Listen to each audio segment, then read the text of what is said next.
and finally gives him the answer he's been begging for. If Japan attacks British or Dutch territory, America will support their fight. Later that day, Stanley Jones, an old friend of Roosevelt and a missionary to Japan, visits him, and in his pocket is one last gambit for peace, cooked up by Ambassador Nomura and Special Envoy Caruso, using Jones to get around the increasingly hostile Cordell Hull.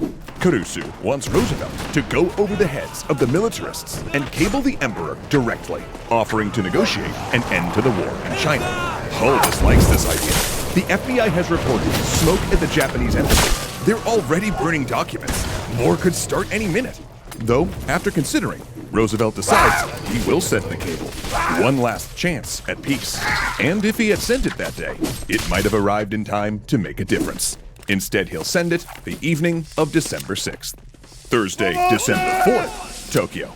For hours, Tojo's cabinet has been drafting a response to Hull's list of demands that we mentioned last episode. And the reply they're crafting is a 14-point statement of grievances, with the last one being the most crucial, saying America's position has made further negotiation impossible. It severs diplomatic relations with war inferred rather than declared. The foreign minister hates this. He insists the statement be delivered before the strike. The honor of Japan depends on it. Yeah, the Navy says they'll get back to it on timing. The timing of the attack is still secret after all. And then, a full day later, they finally respond. The statement must be delivered at precisely 1 p.m. Washington time. They also say the foreign ministry should wait and send the 14th part, the one breaking off relations, until just hours before the attack. Saturday, December 6th, Washington. Dorothy Edgers is a Japanese translator in the Navy's cryptographic section and is working the weekend to catch up on magic intercepts. The program is understaffed, subject to Army-Navy turf battles, and, frankly, intercepts more than they can decode and translate. Now there's some low-priority messages out of Honolulu that need seeing to. Of course, those communications are probably mostly commercial rather than diplomatic, but she's not one to let things stack up. She sees one from December 2nd, where Tokyo asks about barrage balloons and torpedo nets, then a reply the next day about a German agent in Hawaii. But when the head of the translation section, Lieutenant Commander Alvin D. Creamer, arrives that afternoon, he isn't alarmed. Edgers is new to this work. He's seen stuff like this before. Japanese consulates monitor ship traffic at every port. He mostly nitpicks her rough translation, then decides it isn't good enough to pass on. Go enjoy your weekend, he says. We'll finish this up on Monday. Meanwhile, across town at the Japanese embassy, the first 13 parts of the statement start to come in. But there's a goodbye party for one of the embassy staff, and the senior secretary only gets partway through the decryption before he's pulled into a ping pong tournament. And the history books don't tell us whether he won or not. But back at the Navy cryptographic office, Kramer now also receives the 13-point statement, intercepted when it was sent to the Japanese embassy. Recognizing its importance, he jumps up, and not having a staff car, gets his wife to drive him to the White House. Reading the statement in its belligerent tone, Roosevelt then says, "This means war." As emergency calls go out, with military officials being pulled out of theaters and called away from dinner parties, everyone in Washington now knows something's up. Sunday, December 7th. Around 8 a.m. Washington time, the 14th and final part of the statement breaking off relations, and the instructions saying it must be presented to Hull at exactly 1 p.m., arrives at the Japanese embassy.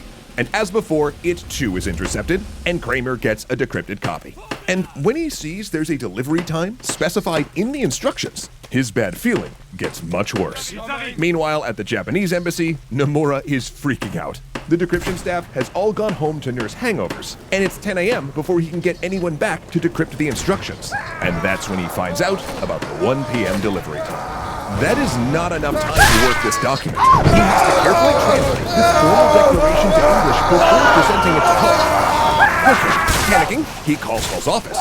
Can he please get a 1 p.m. appointment? Sorry, sir. Secretary Hull has a lunch meeting. Could you possibly...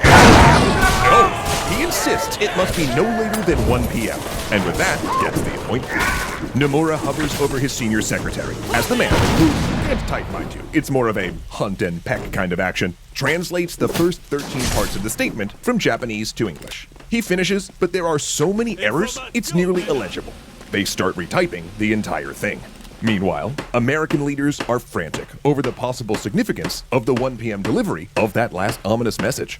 Why so specific? Was an attack imminent? Sabotage, perhaps? They send warnings to the Philippines and the Panama Canal, but weather conditions mean that Hawaii can't be raised. And with phone messages possibly being tapped, exposing the fact that the purple code is broken, they instead opt to send a Western Union telegram. They forget to mark it urgent. At 6:30 a.m. Hawaiian time, at the mouth of Pearl Harbor, a destroyer spots the conning tower of a submarine. They sink it and then send a warning to headquarters, though it's dismissed. After all, jumpy captains were always mistaking driftwood or turtle heads for periscopes. Then at 7:06 a.m. Hawaiian time, a radar unit picks up a wave of airplanes inbound. They call it in and are told not to worry. It's a flight of B-29s transferring in. They're just early. Meanwhile, in Washington, it's 12:30 p.m. and Nomura is losing his mind. It's only 30 minutes until they're meeting with Hull, and he's just been handed the decrypted 14th part breaking off relations. In addition, Tokyo has just sent corrections to the first 13 parts of the statement, and now multiple pages have to be retyped. They're going to be late for their 1 p.m. delivery. In Honolulu, civilians wake in confusion. Smoke rises over Pearl Harbor, and airplanes buzz across the sky. Okay, what idiot scheduled a big naval exercise on a Sunday morning all time? Yoshikawa knows this. He rushes to the consulate just in time to hear the weather report. East wind, rain. 10 minutes after he's done torching his code books and all evidence of espionage, armed FBI agents break down the door. He raises his hand and identifies himself as a diplomat. Now, much later, he'll return to Japan on a diplomatic exchange, his activities not revealed until decades later. Rather, Japanese Americans, who he never enlisted as agents because he found them too loyal to the US, will be blamed instead. Washington, 2:20 p.m. Nomura and Kurusu enter Hull's office. They don't know that 15 minutes earlier, Roosevelt had informed Hull of the ongoing attack at Pearl Harbor, an attack neither diplomat knows about. Nomura stretches out his hand, but Hull does not take it. Instead, he flips through the 14-point statement and icily asks why it had to be delivered at 1 p.m. Nomura, apologizing for being late, says he doesn't know. And it's at this point that Hull launches into Nomura. In all of their dealings, he says, he's always been honest and straightforward. And he hoped Nomura did the same. Yet now, here, he brings this statement full of lies and distortions. Then, Hull dismisses them. Nomura, still confused, reaches out his hand to shake once more. This time, Hull accepts. Then they exit the office into a mob of crap. The next day, Roosevelt would use their late delivery of the statement as part of his Day of Infamy speech. A speech that created a clean, righteous narrative out of the complicated, multi-decade breakdown of American-Japanese relations. A story that began in the 19th century as two Pacific empires took their first tentative steps towards each other in a dance of imperial cooperation and collision, and a story that would be burned into the popular consciousness under three powerful words. Remember Pearl Harbor. Ah, Zozo, another completed history series for the extra history books. Say, when exactly do we have to start work on the next patron-voted topic of, Frederick the Great, that's it. Oh man, that does not leave a lot of time to make a healthy dinner. Oh, thank you, Factor. Now, if you've heard me talk about HelloFresh, you all do know how much I truly love to cook, right? But the truth is that sometimes there are days that I just can't find the time. You know, like if I'm in the middle of something like a, I don't know, YouTube channel split, let's say. Been a lot of work. So what's a busy bean like myself to do, right? Frozen meals have way too many preservatives and never taste fresh, and delivery, no, my bank account can't handle more than a few of those every month. So, my solution is Factor, the pre-prepared meal delivery service that takes the guesswork out of my breakfast, lunch, and dinner with healthy meals that are ready to eat in 2 minutes. No prep, no mess. And because fitness truly does start with food, Factor gives you a ton of meal options to achieve any daily nutrition goals that you've set for yourself. Everything from keto, calorie smart, vegetarian, vegan options, and more, which you can choose from in their taste-tacular rotating weekly menu. For instance, as you can imagine, today was a busy one, but rather than eat something bad for me or skip lunch altogether, which admittedly I am guilty of far too often, instead I had Citrus Mojo Cuban pork. And I don't know if you can tell by the look on my face right now that I'm referencing that I shot for B-roll, but that smile's real, folks. I needed that so bad. And not only did I feel great knowing it was healthy, it was so fast I was able to get a bunch of work done early, including this ad read you're listening to right now, which meant I had extra time to play with Zoe. So this busy New Year's season, if you'd like to eat better while being better with your time, all you gotta do is head to go.factor75.com/extracredit60. Then when you use the code extracredit60 at checkout, you'll get 60% off your first Factor box. Then, not only will you be getting fast, tasty meals that fit your lifestyle, you'll also be helping out our channel in the process. Ooh, wait, did I mention they had smoothies? Their smoothies are amazing. I'm actually going to drink one right now because, sorry, they're that good. ASMR deliciousness. Again, that's code extracredit60 to get 60% off your first box at go.factor75.com/extracredit60. Well, shucks howdy there, Ahmed Ziad Turk, Angelo Valenciana, Arcalite Games, Casey Mustia, Dominic Valenciana, Joseph Flame, and Skylar Holmes. Thanks so much for being legendary patrons.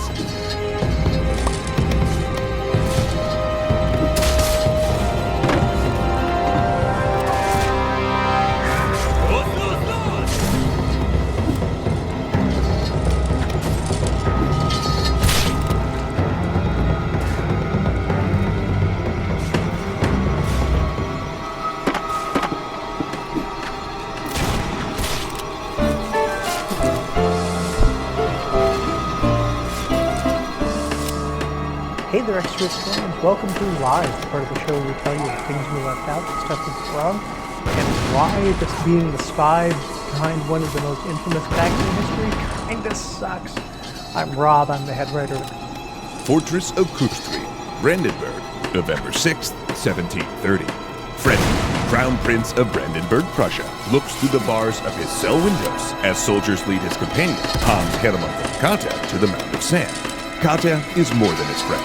He's the 18-year-old Frederick's confidant, his protector, and some say his lover.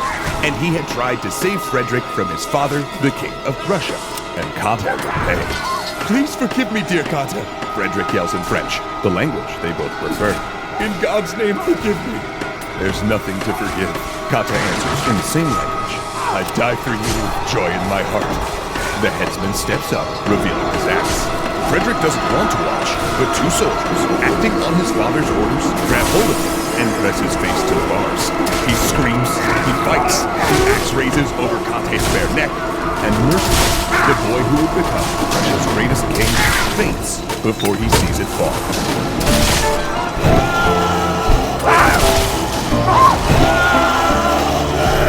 Thanks so much to Harold for continuing to help us bring history to the table. Hey everyone, as you can probably tell already, Frederick the Great's childhood was a horror show of abuse and homophobic bullying by his father. So with today's episode, viewer discretion is advised. Frederick the Great is one of the most dynamic monarchs of the 18th century. Inheriting a fractured piece of the Holy Roman Empire, a place so minor, its monarch was called King in Prussia rather than King of Prussia, he expanded it to a major power. Known as a soldier and a philosopher, his reign simultaneously encompassed refinement and brutality, demonstrating both the splendor and slaughter of the Enlightenment. Yet his first battle was not against the Habsburgs or France, but rather his own dad.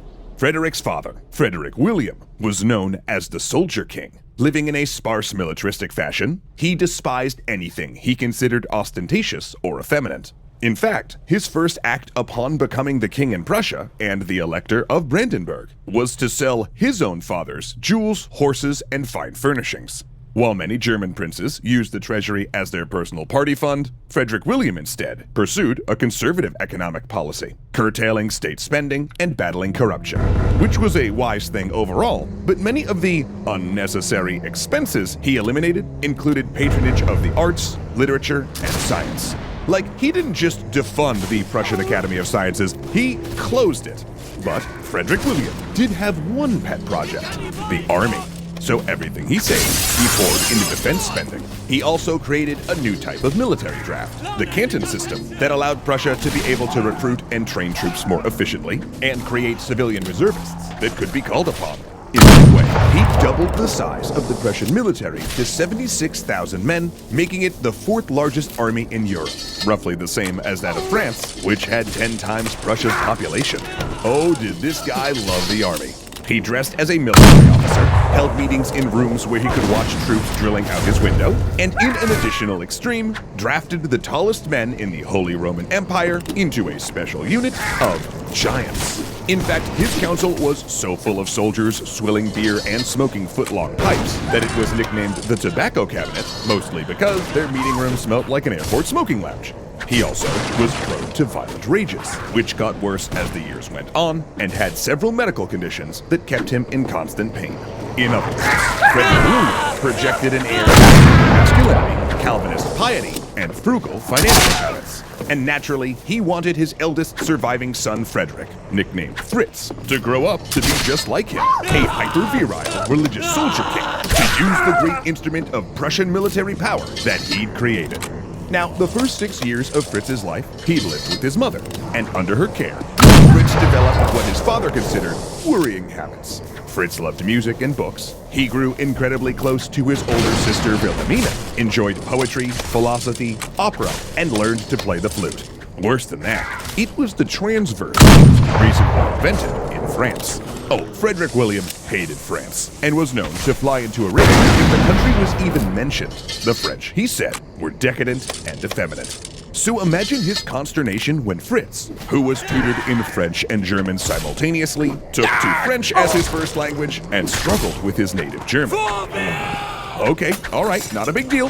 The boy Frederick William reasoned just needed to find the fun in war, you know? So, for his 6th birthday, he gave him a miniature arsenal of military rifles and cannons, plus a group of boys in uniform he was supposed to order around as living toy soldiers.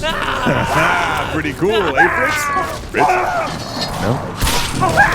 It's fine, because Frederick William would soon also shape his son more directly.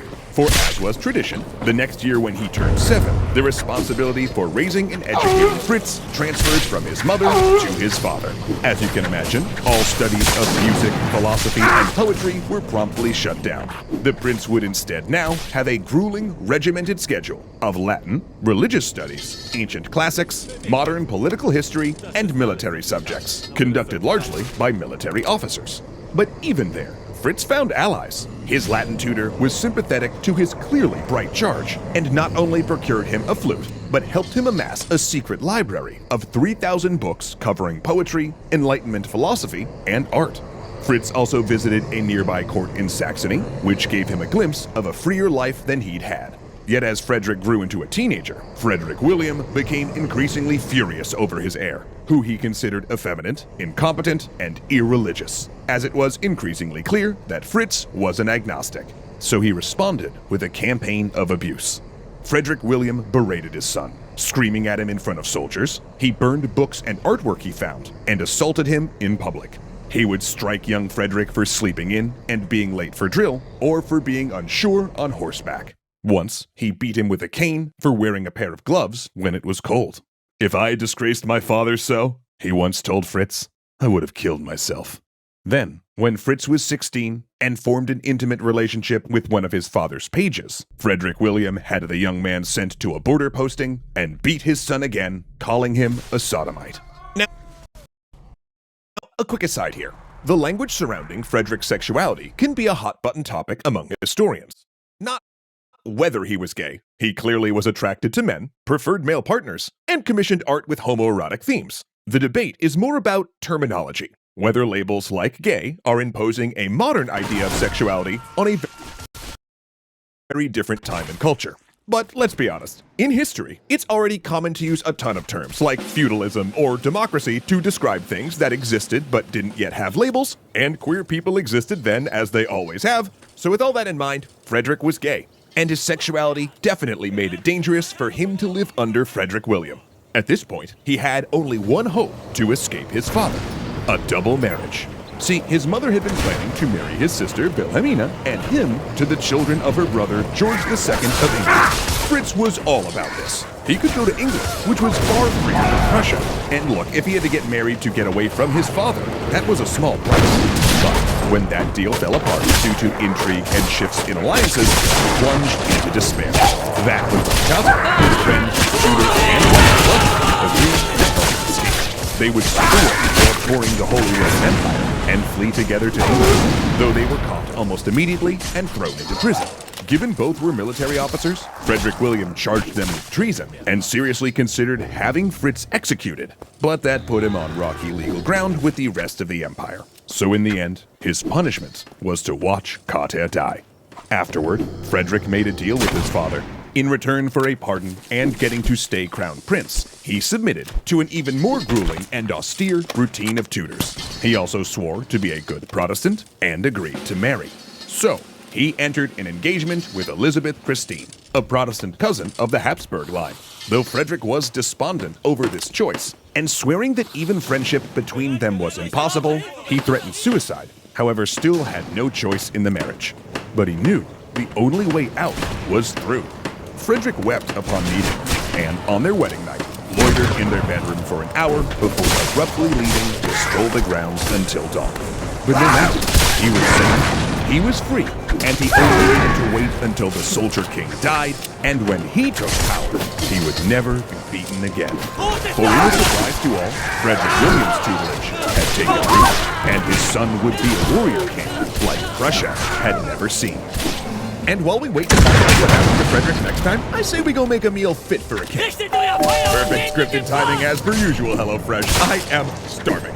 So my 2023 calendar is actually already filling up disturbingly fast, which of course then doesn't leave me much time for any meal planning, which is why I'm just super thankful for HelloFresh, the delicious meal kit delivery service that frees up a ton of my time by saving me from stressful meal planning and expensive trips to the grocery store. I get all the ingredients I need to prepare just awesome home-cooked meals delivered right to my door, and then I'm eating in like a half hour or less. Plus, they've got over 60 recipes and a ton of tasty add-on options available each week, so you're sure to find something that's gonna please everybody. Wanna go vegetarian? Pescatarian? Maybe fit and wholesome meals? They've really got you covered with it all. This time around on my HelloFresh order, I realized that the winter had really started putting the chill in my bones, so I wanted to warm up with one of my all-time HelloFresh faves, their Southwest Beef Cavatappi. Ooh, happy belly achievement unlocked. And since Jeff's New Year's resolution was to make more quick and easy dinners for his family, he whipped up their sheet pan sausage and pepper flatbreads, which just looked so dang good. Zoe and I actually braved the snow and swung by for seconds. Oh, and it was worth it too. And you know, another thing that HelloFresh gets right is their continued work on the sustainability and freshness fronts. Their produce goes from the farm to your front door in under a week. The ingredients are all pre-portioned, meaning less food waste when compared to grocery shopping. And HelloFresh is the first carbon-neutral meal kit company, which we just love to see.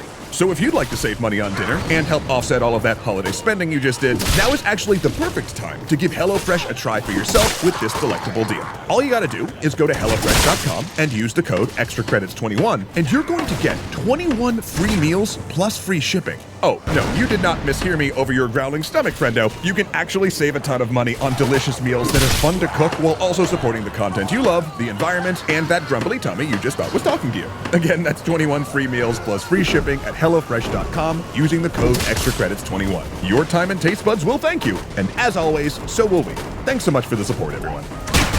Well, shucks howdy there, Ahmed Ziad Turk, Angelo Valenciana, Arcolite Games, Casey Mustia, Dominic Valenciana, Joseph Blame, and Skylar Holmes. Thanks so much for being legendary patrons.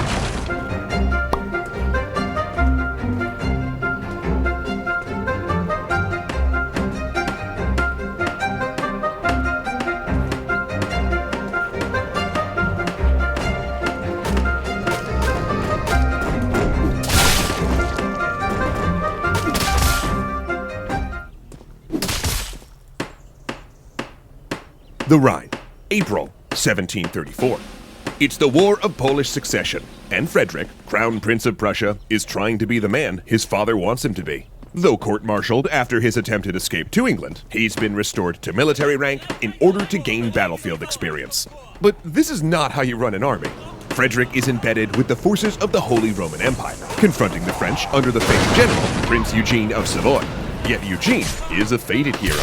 He can pass wisdom and experience to Frederick, sure, but he's also 70, frail, and can barely remember his last conversation. He's cautious and defensive, afraid to act. His body was still there, Frederick later observed, but his soul had gone. And the Imperial Army, well, it was weak, disorganized, and fractious. I could defeat this enemy, Frederick muses, and he would get his chance. For this terrorized prince was about to start a fire that would burn through Europe and the world.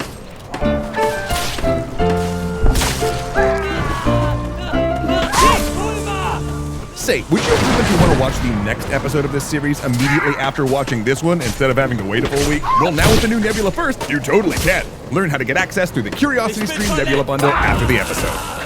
At the end of last week's episode, Frederick decided to play the role of the dutiful son, and wait until his ill father died. He submitted to a new regime of tutors that focused on making him masculine, agreed to marry a woman he detested, and went to war. But a strange thing happened. Frederick actually became a pretty good soldier. As colonel of a regiment, he developed a fascination with strategy, battlefield tactics, and leadership. And while he never truly saw any action during the War of Polish Succession, he acquitted himself honorably. When he returned, his father, Frederick William, now confined to a wheelchair by gout, reconciled with his son.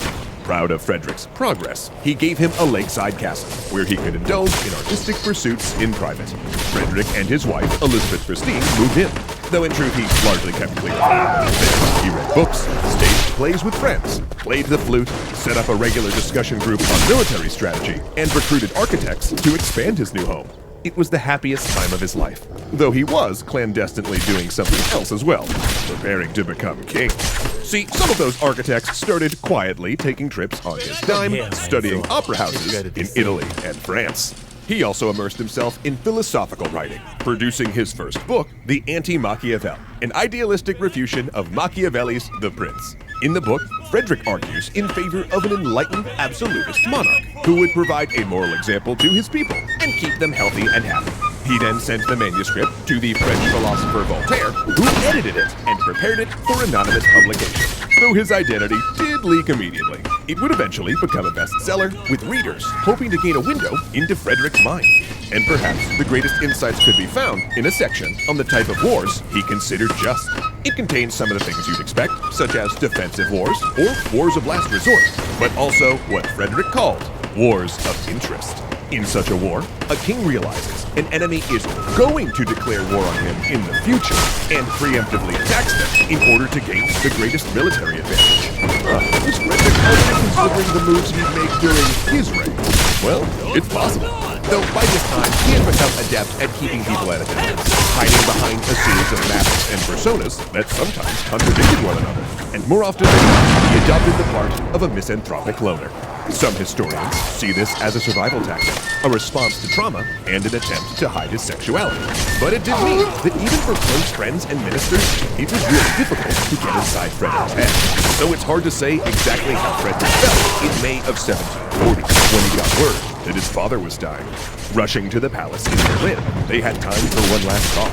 And it turned out that while opposite on all else, their political ambitions aligned. Both dreamed of uniting the scattered territories of Brandenburg, Prussia, currently sprinkled through the Holy Roman Empire or embedded with Poland, and both thought their kingdom could be one of the great nations of Europe. Then, on March 31st, 1740, Frederick William died in the arms of the son he'd tormented. But Frederick wasn't left alone. For now, he had the most efficient bureaucracy in Europe, an unmatched recruitment system, an army of 80,000, and an enormous war chest of funds, an amount his father had amassed by avoiding foreign wars. The Soldier King had, ironically, relied chiefly on clever diplomacy and never fully used the army he built. King Frederick II, however, would. But first, some fun. Frederick's immediate move after his father's death was to build an opera house. He wanted to invest in the arts and sciences, which, ironically enough, his father had defunded so badly that they actually had to borrow soloists from Saxony to sing at his funeral. Next up, no longer requiring a wife to mollify his father, Frederick sent poor Elizabeth Christine to a palace outside Berlin. She wasn't even invited to his coronation. Instead, he brought an Italian philosopher who was likely his lover, and the pair followed it up with a foreign trip together where they met Voltaire. Then, with all of that out of the way, Frederick prepared for a war of interest. October 20th, 1740, Vienna. Charles VI, Holy Roman Emperor and sovereign of the Habsburg dominions, is dead. All its life, Charles had been terrified that he would overthrow daughters, and because the laws of the Habsburg dominions said women could not inherit, his scattered territories would fragment in a succession crisis as he died. To prevent this, he issued the Pragmatic Sanction of 1713. Declaring that a woman could inherit the Habsburg lands, and he spent most of his reign trying to get his neighbors to agree to it. Good thing too, since his daughter Maria Theresa proved his most viable heir. Ironically, a woman Frederick tried to marry when he was searching for a bride. Now that'd be an alternate history novel worth reading. Charles had essentially bankrupted Austria in trying to bribe the great states into accepting the Pragmatic Sanction, a document they immediately backed off of as soon as he was dead. Austria's military was also weakened from a series of major wars, meaning the vultures were circling, seeing what they could pick off the Habsburg corpse. Of course, Austria also had something Frederick wanted: Silesia, a province that made up a third of Austrian revenue and sat right across the border from Brandenburg. But Frederick needed to make his move soon. Way too long, and Saxony might take Silesia first, blocking Prussian expansion south. In 6 weeks, lightning speed in 18th century standards, Frederick had mobilized his army and crossed the border into Silesia. It was so easy at first, so much so, that he could not have imagined that this act would set in motion a chain of events that would bring bloodshed not just to Central Europe, but to places as far away as Senegal, Brazil, India, and the Philippines. The First Silesian War and the War of Austrian Succession had begun. Prussian forces were practically unopposed, sweeping up the lightly defended province and taking forts. But Maria Theresa, who would become Frederick's lifelong rival, raised an army and began to oppose him. And so, Frederick II fought in his first battle. Mollwitz, April 10th, 1741. As the Austrian cavalry comes at his right flank, Frederick realizes his mistake. He'd tried to run this battle like an exercise, like he was drilling troops. When they'd come upon the Austrians, they could have simply charged into the smaller, unready army. But instead, he'd formed up, putting his grenadiers between his cavalry, like the great Swedish king Gustavus Adolphus did in the 30 Years' War. A formation that would let the infantry murder cavalry with shots before his own mounted troops could countercharge. A battle plan out of a history book. It isn't working. Instead, the Austrian horse crashes into the right wing of his army and envelops it. His cavalry are standing still when the charge connects. The units mix in a battle of swords and pistols. And Frederick's in the thick of the fighting. It's confused and bloody. There's driving snow and fog, and both sides have white uniforms. The Prussian infantry and artillery keeps firing into their own ranks, mistaking comrades for the enemy. And the Prussian cavalry are starting to rout. Gustavus Adolphus, he thinks. Oh God, this is how Gustavus Adolphus died. Mixed with the enemy, lost in fog. Suddenly, a man grabs his reins. It's his general. He tells Frederick to flee the field. The battle seems lost, and if he falls, Prussia will too, for he has no heir.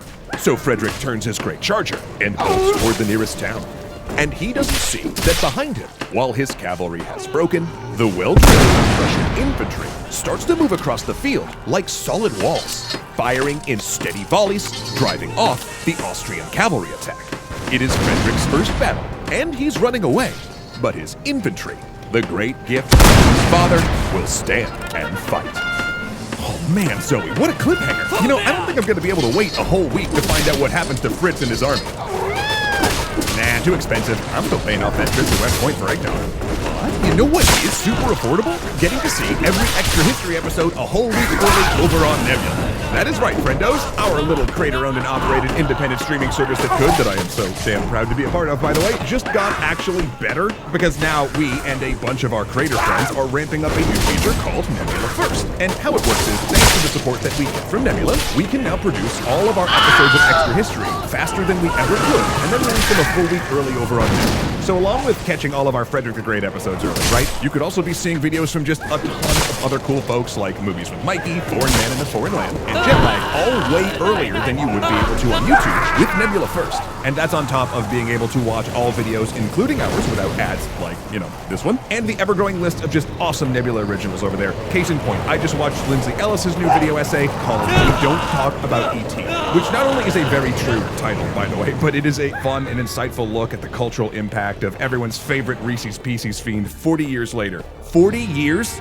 Jeez, my bones are turning to dust just thinking about that. But swinging back to what's important here, we can actually talk about my favorite part now, because I'm going to walk you through how to get all of that goodness and more for less than $15 for an entire year. Okay, first things first. You go to my link in the description. It's right down there, you'll see it, which is actually going to take you to CuriosityStream, who's partnered with us over on Nebula. Then once you're there, what you're going to do is select the cheapest annual plan and sign up using my code extra credits. Please don't forget that part, thank you in advance. Now, it won't say it on there, but I promise you, if you do the above steps and use my code at checkout, you're going to get a shiny new email from Nebula into your inbox saying that your Nebula account has been activated. Meaning what just happened was that you got access to Nebula, home of just a ton of smart creators releasing early and original videos, and CuriosityStream, the best place for thousands of big budget documentaries and nonfiction titles for crazy cheap. All in less than 5 minutes, and again for less than $15 a year. Honestly, I'm not sure how that is exactly possible, but I'm not going to question it, because it really is just a great way to see the best content this old series of tubes has to offer you that also directly helps out our channel at the same time. So let me be the first to welcome you to the Nebula First experience, because I think you are really going to enjoy it here. What if I told you that Ahmed Ziad Turk, Angela Valenciana, Arclight Games, Casey Mustra, Dominic Valenciana, Joseph Blaine, Kuya Koi, and Skylar Holmes were all legendary patrons? I'm not kidding.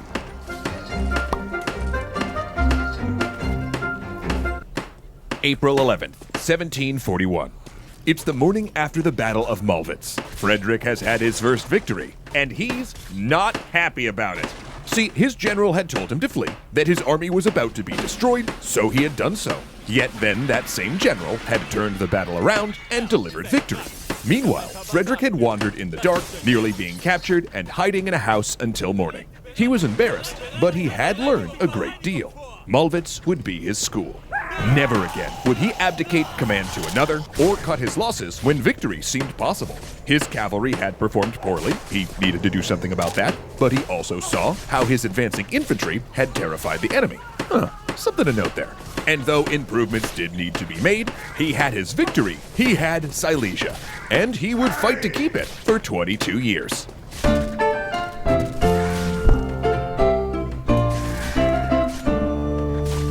Thanks so much to Ren for being a simple and effective way to help make a difference in the climate crisis. Learn more after the episode. Frederick's invasion of Silesia, on the thinnest pretenses and without even a formal declaration of war, catapulted him to international stardom. Across Europe, people scrambled to learn all they could about this rash and dynamic young king. How had a nothing power like Prussia, a scattershot part of the Holy Roman Empire, caught the mighty Habsburgs napping? Sales of his book, The Anti-Machiavel, shot up, and his correspondence with Voltaire, written on both sides with the intention that it be shared, circulated among philosophers. When Frederick had invaded, he told his ministers that he wanted to see his name in the gazettes, and boy did he get that. But in truth, this was not all about Frederick's enormous ego. It was also about putting Prussia on the map. When he came to the throne, Prussia was neither a fully independent kingdom nor a state in the Holy Roman Empire. It existed in the shadowland in between. The soil was sandy and poor, its territory separated, and the population only numbered 2.2 million, meaning forget a superpower like Habsburg Austria. Before the war, Prussia's biggest rival was neighboring Saxony. Yet by invading Silesia, he announced that Prussia was attempting to join the great nations of Europe. This wasn't some German state, this was a kingdom. But despite his boldness crossing the border, when he entered Silesia, most of Europe assumed Austria would crush this upstart. But then Malvitz proved them wrong and changed everything. It exposed Austria's weakness. And if you've ever watched any of our episodes on the Siege of Vienna, or Jewish pirates, or the 30 Years' War, you'd know that about 80% of Europe at this time was spoiling to take a swing at the Habsburgs. Many in Europe, including Frederick, also fundamentally hated the idea of Maria Theresa, a woman heading one of the great powers. Not only did they not want her ruling Austria, they also wanted to break the tradition of the Habsburg line automatically being elected Holy Roman Emperor. Of course, in this case, a woman couldn't legally be elected, but Maria was pushing for her husband's election. So, sensing weakness after Malvitz, France, Spain, Bavaria, and Saxony pounced. And thus, the First Silesian War became merely a part of the much wider War of Austrian Succession. And if all of that sounds complicated, it's because it is. Sadly, we're going to have to gloss over a bunch of stuff since this is a series about Frederick and not this unbelievably convoluted war where countries change sides faster than Loki's in the MCU. But basically what you need to know is that at Malvitz, Frederick had rung the dinner bell. Habsburg's back on the menu, boys. Get a piece for the lass. A coalition formed around Prussia, with the hope of carving up Habsburg lands in a partition. But Frederick worried that if that happened, these powers might get too powerful and overwhelm Prussia as well. So, Frederick's diplomats contacted their Austrian counterparts and cut a deal. They signed a secret truce so that both could recover strength, while their troops still pretended to be at war. This lasted for a few months until Frederick, worried Maria Theresa was coming back for Silesia, repudiated the treaty and joined the Allied campaign in Bohemia. But not long after Frederick arrived, the Allied march toward Vienna broke up. So turned out, it was Frederick's army that took the blow when Maria Theresa's brother-in-law, Charles of Lorraine, arrived with 30,000 troops to take the invaded territory back. And on May 17, 1742, pursuing Austrians caught half of the Prussian army. Dug in around a village to meet the Austrian attack, they were instructed to hold until the king's part of the army could arrive and take direct command. Frederick was not about to let a mere general steal his thunder again, okay? But once he arrived, it was still a confused engagement. Frederick drove off the Austrian cavalry with a mounted charge backed by artillery, but it was a dry summer day, and soon, huge banks of dust obscured any vision of the battlefield. Central command broke down. Cavalry on both sides got lost, then quit the battle to pillage the enemy baggage trains. It then became a house-to-house brawl of infantry and artillery through the burning town that only ended when Frederick led a huge square of 24 battalions into the Austrian flank. Now, while technically a draw, the Austrians abandoned the field, giving Frederick the victory. Not to mention, diplomatically, he also won out. For when the British pushed both parties to the negotiating table, Frederick once again was allowed to keep almost all of Silesia. 2 months later, the First Silesian War was over. Yet he knew this was a temporary peace, and that there was work to do. While the Prussian infantry was solid, the cavalry had performed poorly in both battles. So he went about restructuring and reforming his cavalry forces to be more disciplined and aggressive, so they'd serve him better when Maria Theresa came for her captured province. Oh, and she was going to. In fact, Maria Theresa had flipped the script. 2 years before, she'd been fighting alone against a major coalition, but now she'd set up a new anti-French alliance bankrolled by Britain. And with Russia and Saxony interested in joining, Frederick worried she was about to seek revenge. So then he built a rival alliance between Prussia, Bavaria, Sweden, and 2 German states, with the goal of restoring the Bavarian lands taken so far in the war. France also declared its support. Then on August 15, 1744, Frederick crossed back into Bohemia, launching the Second Silesian War, which went sideways almost immediately.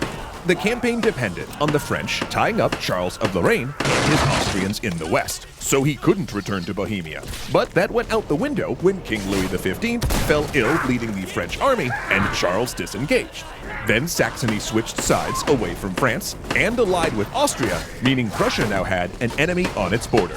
Meanwhile, Austrian guerrilla forces hounded Frederick out of Bohemia by just savaging his supply lines. And realizing this was unattainable, he pulled back to defend Silesia. Things got worse. Austria formed a new alliance with Britain, Saxony, and the Dutch Republic, with secret plans to partition Prussia the same way the powers had tried to carve up the Habsburg lands. Then Frederick's ally, the Holy Roman Emperor, dropped dead, and his son made peace with Austria, and finally in May, Charles of Lorraine crossed the giant mountains into Lower Silesia, leading a force of 60,000 Austrian and Hungarian troops, plus their Saxon allies. Frederick knew he had to act. Battle of Hohenfriedberg, June 4th, 1745, 7 a.m. Frederick told his troops to leave their campfires burning when they performed the night march. In darkness, they'd slip out of camp and crowded across a bridge, right past the Austrian forces, for they were not the objective. Instead, Frederick wants to hit the Saxons first and destroy them before rolling up on the rest of the Austrian forces. Oh, but they've been spotted. Shots ring out. Prussian and Saxon cavalry clash together in a vicious night battle. Pistol flashes light up gleaming sword blades. The Saxon camp begins to mobilize, but the infantry pushes through, and the Saxon formations start to dissolve. By first light, the Saxon force is already routed, and Frederick's right turns to engage the main Austrian force. Hours of gunpowder and blood follow, and the next day, Frederick sits on his horse in the courtyard of the palace he's taken as his own. He has won his greatest victory to date, and now he is honoring the troops that, more than anything, made it possible. The Bayreuth Dragoons, his heavy cavalry. At the climax of the battle, when things had still hung in balance, they had spotted a hole in the Austrian line. And by charging through that gap, they had overrun 20 enemy battalions and captured 2,500 prisoners. They'd broken the Austrians and only taken 94 casualties doing so. Now they parade their war trophies into the square. 67 battle flags of Austrian and Saxon units torn from enemy hands. There was still fighting to do, but when the king returned to Berlin, he would be doing so under a new name, Frederick the Great. And actually, on that note of fighting still to do, I kind of want to switch gears and talk for a second about how we can all help battle the climate crisis. As I've looked around for some of the best practices to help out in this space, one method that kept coming up was carbon offset programs. Though I've always been super skeptical of those. I mean, sure, they can theoretically work, but their current marketplace is set up in such a way that many programs seem to be either inefficient at best or at worst, basically incentivizing scams. But then we learned that our Nebula friend, Sam from Wendover, who actually made an awesome video about said skepticisms, by the way, had been talking with a group called Ren, who he thinks is pretty much as good as it gets in the carbon offset market. So I wanted to learn more for myself. Turns out, Ren is a website where you can calculate your carbon footprint, then offset it by funding a diverse portfolio of carbon reduction projects. Things like tree planting, mineral weathering, rainforest protection, etc. However, again, as I've learned in the past, these sort of services are really only as good as the accuracy of their project evaluations, which is why I really like to see that one of Ren's key differentiating points is actually how focused they are on these small details, and not just at a project's inception, mind you, but also how it progresses over time, which is just really important. For example, one of these well-watched projects that's near and dear to both mine and our studio director Jeff's heart is biochar in California, which helps prevent wildfires in old-growth forests by removing dead and flammable trees and then using a cutting-edge process to turn the tree's biomass into biochar, keeping carbon out of the air for like thousands of years, which, side note, is just very, very cool. And you can actually learn more about them and all of Ren's projects for yourself over on their super clear website that goes into just a ton of fun minutia. But you know what else you can do on their website? Answer a few questions about your lifestyle to help calculate your carbon footprint, and then learn some nifty ways to help reduce that. Plus, you can even set up a monthly offset to reduce your personal contributions to the climate crisis, which turned out to be less expensive than I thought it would. And this is a cool thing. Right now, Ren is offering the first 100 people who sign up with our link in the description 1 month of carbon emissions offset for free. Look, I want to be very clear here. We all know that our individual carbon emissions are only one small part of the problem, but it really is going to take a lot to end the climate crisis, and you can start helping out today by learning more on ren.co/start/extra credit. Thanks, everyone. What if I told you that Ahmed Ziad Turk, Angela Valenciana, Arclight Games, Casey Neustra, Dominic Valenciana, Joseph Lane, Kuya Koi, and Skylar Holmes were all legendary patrons? I'm not kidding.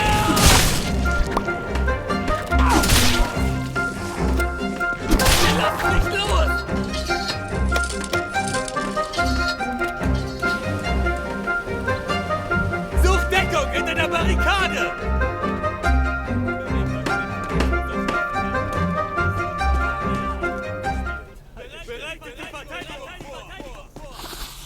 The Rhine, April 1734.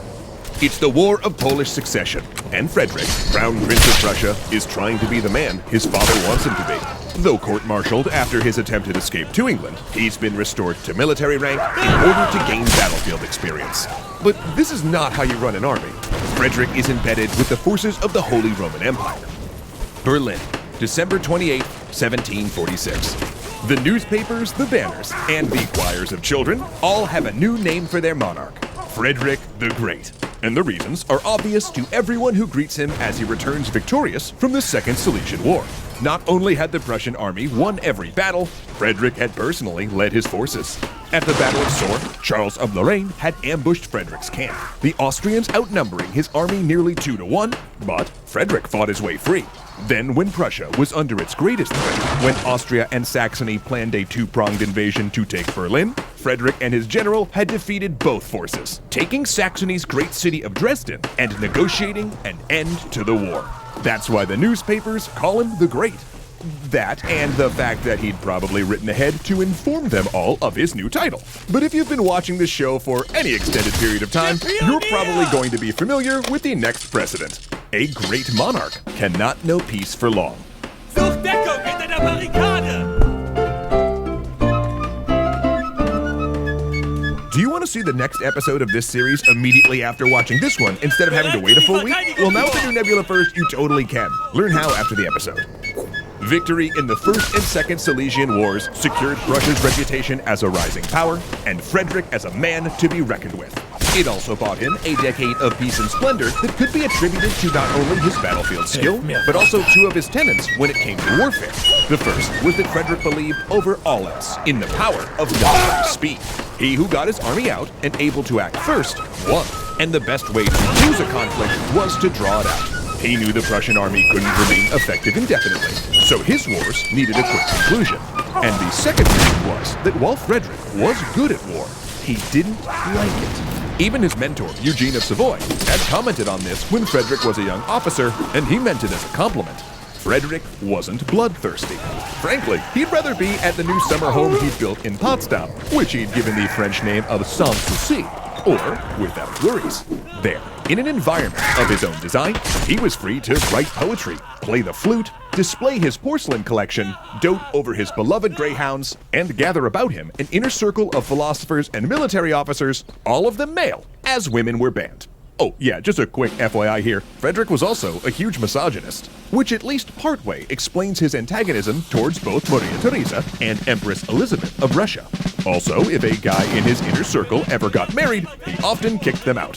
Said circle he developed included some of the most prominent minds in Europe, including his old editor Voltaire, who came to live in Prussia after stirring the pot a little too much in France. He also provided safe harbor to Julien Offray de la Mettrie, a scandalous philosopher whose work argued that humans were just organic machines, no better than animals, and that the mind and soul were part of the body rather than a spiritual entity. In fact, he literally argued that humans were nothing more than a digestive system. Hot stuff at the time, especially since he denied the existence of God and advocated the pursuit of pleasure. And you bet these ideas jived with Frederick, who was privately an outspoken atheist. In fact, he found pretending to be religious one of the hardest parts of the masquerade he'd had to perform for his father. He once wrote that Christianity was a fiction, invented in the fevered minds of Asia, with its followers in Europe either being fanatics, imbeciles, or those pretending belief in order to gain power. He also jokingly suggested Jesus and the Apostle John were gay lovers. So suffice to say, at the time, Frederick was unconventional in his views.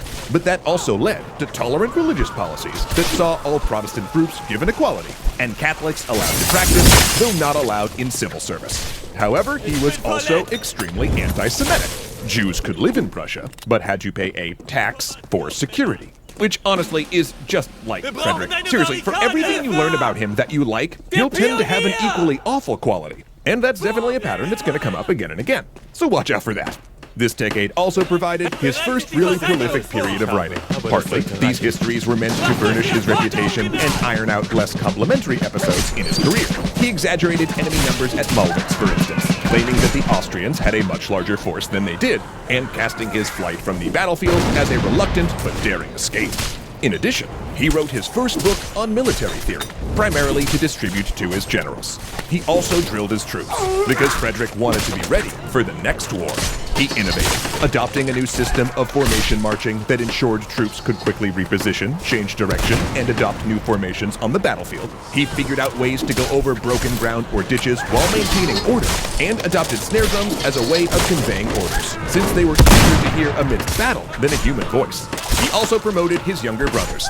Wait, did we not mention he had brothers? Well, he did, and they served as officers in the Silesian Wars, but now were made generals. Of the two, his youngest brother, Prince Henry, would become the most dependable.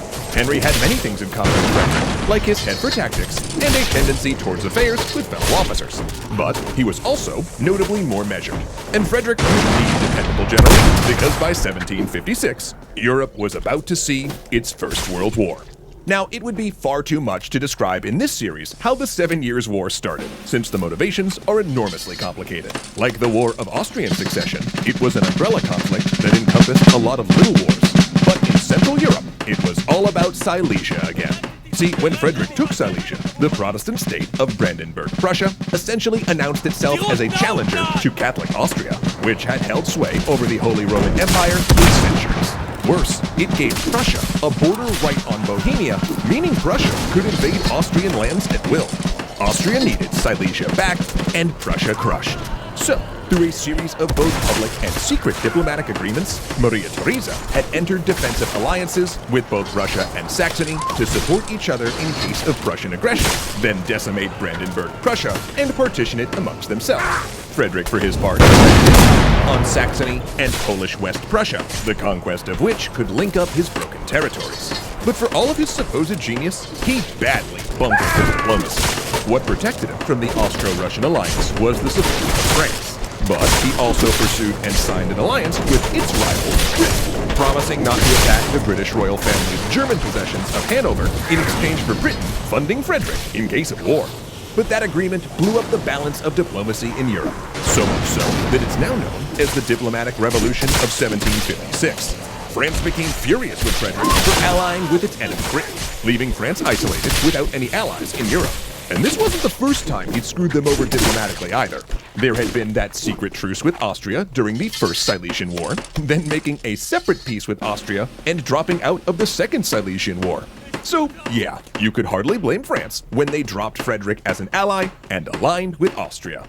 And the Russians, furious with the British having simultaneously negotiated a peace with them and their enemy Prussia, also pledged troops to Austria. This was a massive realignment of powers, and everyone started preparing for war. Frederick, seeing this, true to form, decided to strike first. And on August 26, 1756, he led his troops into Saxony. But this would not be Silesia all over again. Frederick blundered his way into an ambush in the fog, his troops raked by fire of hidden artillery and infantry. In a confused engagement, his cavalry charged twice without orders, and he accidentally fired on his own troops.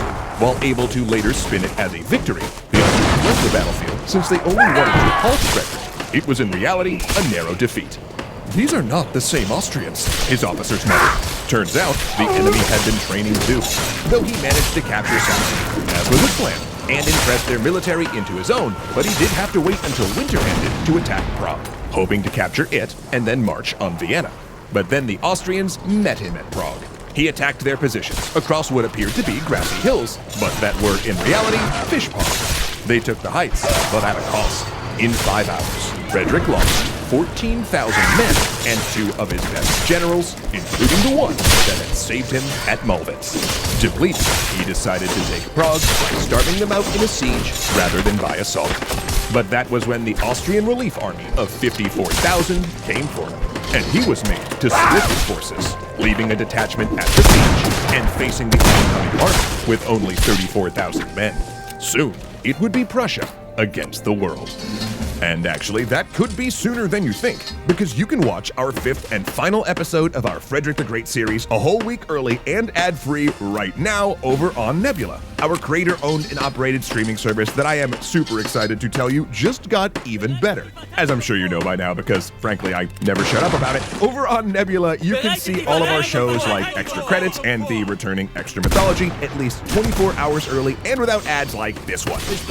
But now, we and a bunch of our creator friends are ramping up a brand new feature we're calling Nebula First. Basically, it works like this. Thanks to everyone's support who subscribed to Nebula, we can now produce and release every episode of Extra History a full week before they're posted to YouTube, meaning you get even more of our historical tales faster than ever before. And in the case of our next Frederick the Great episode, you're going to get to see early, a framing device that I am just super excited about that we're going to use to cover a few of the wars. Let's get ready to rumble! Oh my! Frederick has smashed into the French army double his size. But wait, here comes Empress Catherine with a folding chair. Peter III is deposed. What a slobber knocker! Man, I wish they used professional wrestling to teach history when I was in school, but I digress. That is also not the only early awesomeness you're going to see over on Nebula. You'll get access to tons of other great Nebula First content from creators like Mariana Corner and Nando V Movies, all posting at least a week before you'd see their videos over on YouTube. And that's on top of all of the exclusive shows we've done over there, the classes Jeff and I made on how to land your dream job, and 10 things to decide before playing the video game. I'll let you decide whose of those is whose. And other truly epic Nebula originals like real-life lore War series Modern Conflicts that I cannot stop myself from watching every time a new episode drops. Seriously, it's becoming a bit of a problem. And thank you for it. Now, Nebula is normally priced at a pretty dang reasonable $50 a year. But if you use our link in the description, you'll get $10 off that annual subscription, which then breaks your monthly cost down to something like $3.33, repeating if you're into that sort of thing, which is just truly a phenomenal deal for all of the content you get over on Nebula. And actually, I'm just gonna break script for a second real quick and mention one more thing that is more of a personal element, I guess, to all of this. When you support us over on Nebula, you're not only helping to support EC and, quite frankly, the best group of educational creators I've ever found on the internet, make the content that we love, but you're also helping all of us not be entirely dependent on YouTube for our livelihoods. And I gotta say, just speaking as someone who makes content in this space, that's a really nice feeling. So thank you, everybody who's already subbed, and if you're thinking about it, it's a great way to support us and all of those other creators. So with all that said, let me be the first to welcome you to the Nebula First experience, because I really think you're going to enjoy it. Hope to see you over there, everyone. Thanks so much. What if I told you that Ahmed Ziad Turk, Angela Valenciano, Marklight Games, Casey Mustra, Dominic Valenciano, Joseph Lane, Kuya Koi, and Skylar Holmes were all legendary patrons? I'm not kidding.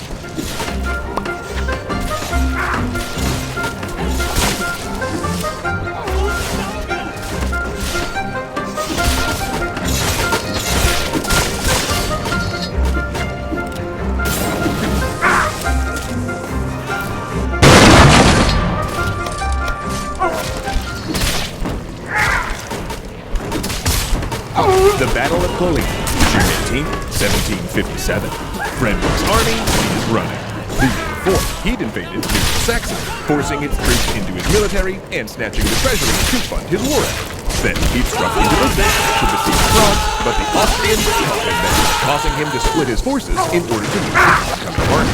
He had struck at them first, as was his style, utilizing his signature oblique attack, where he concentrated his forces on one side of the enemy line. But his troops had been baited into attacking too early, before they were ideally positioned. His frontal assault had melted under Austrian firepower, an element not emphasized in his tight marching formations, and now, hours later, the Prussians have lost nearly 14,000 men, and they've had enough. Rascals! Frederick strikes out with the flat of his sword, shouting at a retreating unit, "Do you want to live forever?" It's a strange choice of phrase, because while thousands of troops have died for his ambitions, it's actually Frederick himself that will in fact live forever.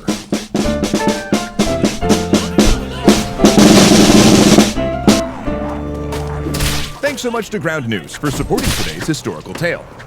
The Third Silesian War would give Frederick some of his most legendary victories on the field of battle, but also his most catastrophic defeats, with Russia nearly being wiped off the map. But these battles were not just important militarily, mind you. They also formed a sort of proto-nationalism, where civilians at home were following, analyzing, and reading commentaries of his battles, almost as they would a sport, but not dramatic. And that fact really got us thinking in the old extra history lab, because unfortunately we don't have time or budget to go through all of his 16 battles. But thanks to my illustrious cat's wonderful suggestion, perhaps we would have the ability to think about it through a different perspective also. Sports entertainment. Okay, extra historians, let's get ready to rumble! Hey there, folks at home, I'm extra history narrator Matt, and I'm casual wrestling fan Matt. And we'll be your commentators for tonight. And you know what a night it is in the arena? You said it, Cash Man. If you remember last week, Frederick invaded New Saxony, a move so aggressive it spawned a 4-on-1 match.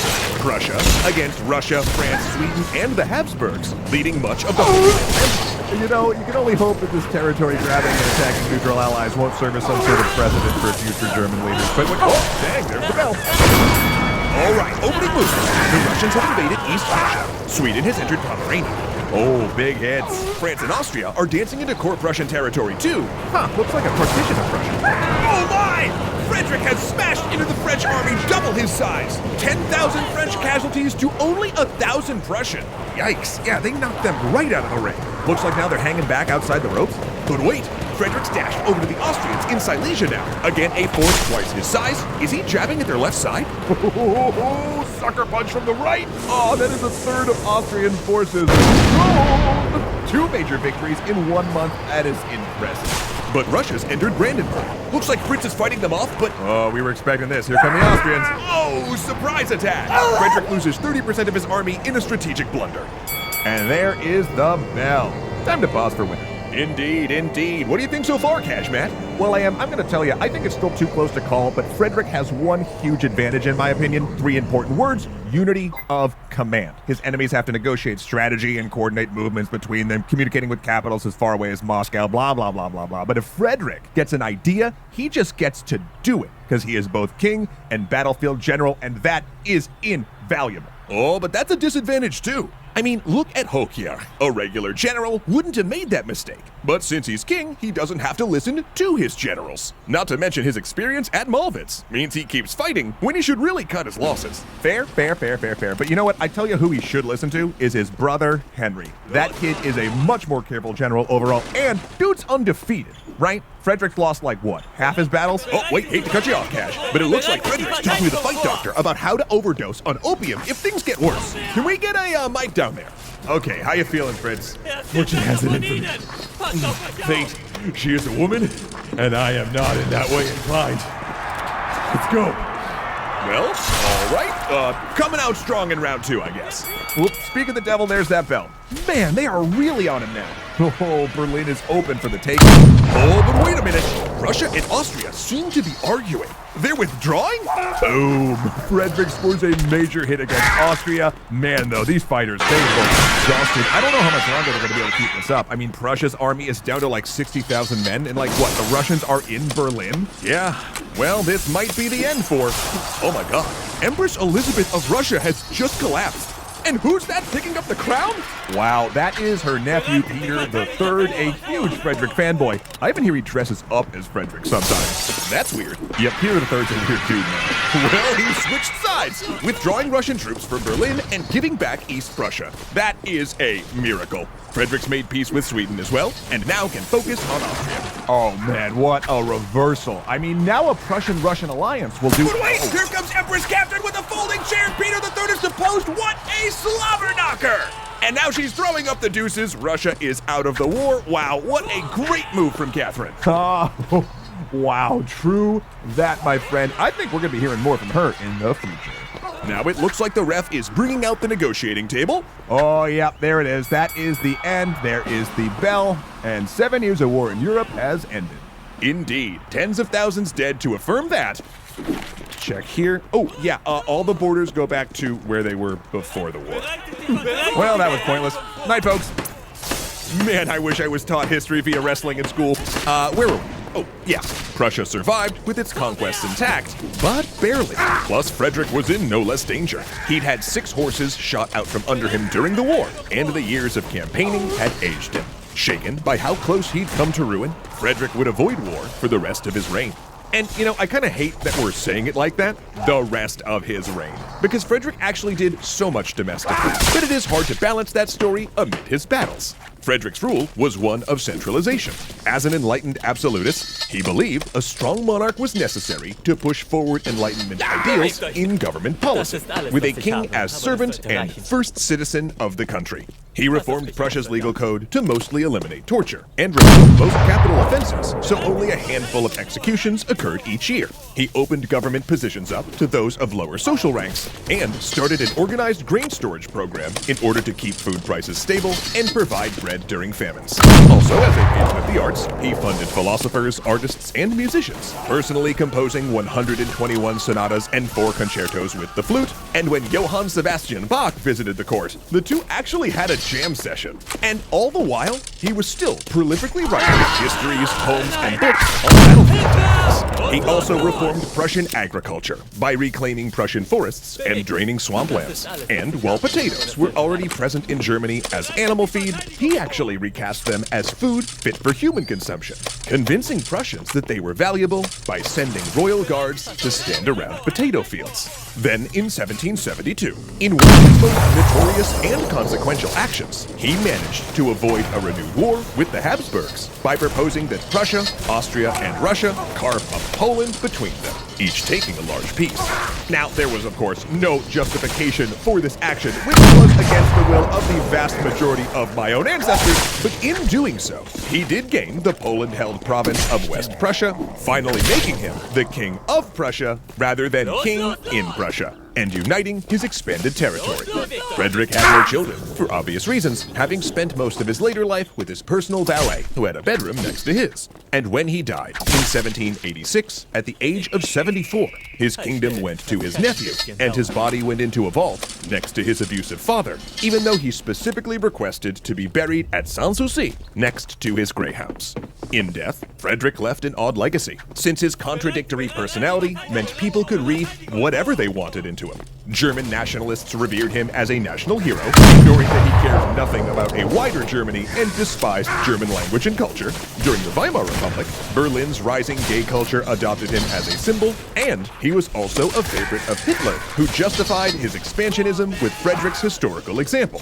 Though, to be clear, Frederick had zero interest in ethno-nationalism. His reputation fell as a result after World War II, though historians began reappraising him after German reunification, which was when his grave was finally moved to Sanssouci as he wished. But perhaps he received no greater compliment than that from Napoleon himself, who, when he defeated the Fourth Coalition, paid a visit to Frederick's tomb. "Gentlemen," he said, "if this man was still alive, I would not be here." If that's not a legacy, I don't know what is. But actually, backing up for a moment, just how interesting is it that so many disparate groups of people found elements of Frederick to latch onto? Each taking a little bit of his life that they agreed with and just sort of running with it. Isn't it a little how headlines from different news outlets today can paint incredibly different pictures from the same news story? If only there was a way to decipher all that. Oh, look! How convenient! In case you don't know, Ground News is a really helpful website and app that I use to help me not only get the news I read, but also compare exactly how news stories are being covered across the different news outlets from both around the world and around the political spectrum, which I just find super helpful when I'm trying to figure out what's going on with, conflicting information or sensational coverage or seemingly endless